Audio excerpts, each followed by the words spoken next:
What do you guys think about Tennessee becoming a real hot spot for most of the top-ranked quarterback prospects in the coming year with Josh Heupel being so successful and developing that position? Do you think the top guys will be willing to sit and learn for a year or two, or do you think most of them will chase the NIL money? Matt, if you want to kick this off.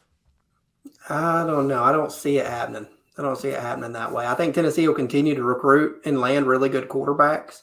But I think there's, going to be years where you have that in between year, where you have to trust your evaluation and get a guy and, lock in on them. And, regardless of, what the outside noise looks like, who else is offered, because I think it's just going to be really hard. The coaching carousel, continues to, make changes and shift around year in, year out, and kids are going to follow coaches elsewhere. They're going to have the opportunity to go in and start places as a freshman. I think it's just going to be harder to stack top tier quarterback year after year after year, on a roster. We'll see. I think obviously Josh Heupel has a good selling point. If you have Joe Milton that has a really good year, and then you go right into Nico and he performs and lives up to, his expectations, then I think that becomes, a more realistic conversation. But I think it's hard across the country. I mean, I think if Caleb Williams at USC had another year and wasn't, going pro after this year,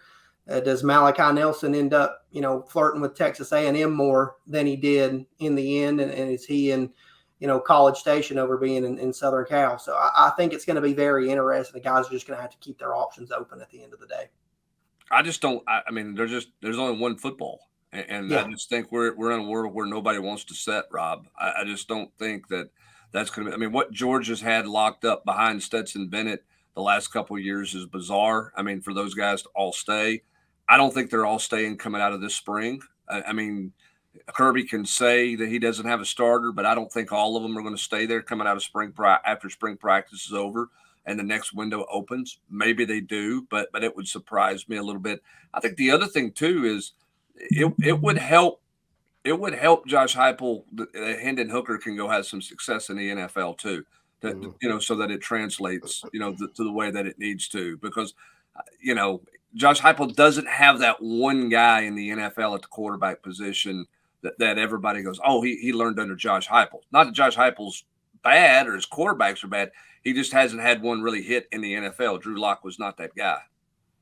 Yeah, I'm with Matt and you guys both. I mean, I think it's going to be – I mean, I could be proven wrong, but I don't think you're going to stack 5 stars up on 5 stars anymore. But to your point about if we're sitting here in three years from now and Hendon's the starting quarterback in the NFL, if you got Joe Milton drafted and Nico is a first-team all-SEC quarterback, then I think you put yourself on a different level. Well, I think you put yourself in the conversation with the elites.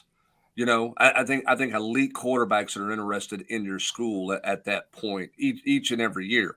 I don't think that means you stack them, year after year in terms of signing them, but you're going to be in conversations with guys with the elite quarterbacks every year if that happens because your resume is so strong. Like when Nico's going to be a rising junior, then you're going to be able to get in on whoever's the cream of the crop. Hey, thanks so much for watching the video here at Volquest on YouTube, the leading source of University of Tennessee football, basketball, and recruiting. Be sure to check out our latest video right here and our latest live show right above it. All that at Volquest.com and Volquest on YouTube.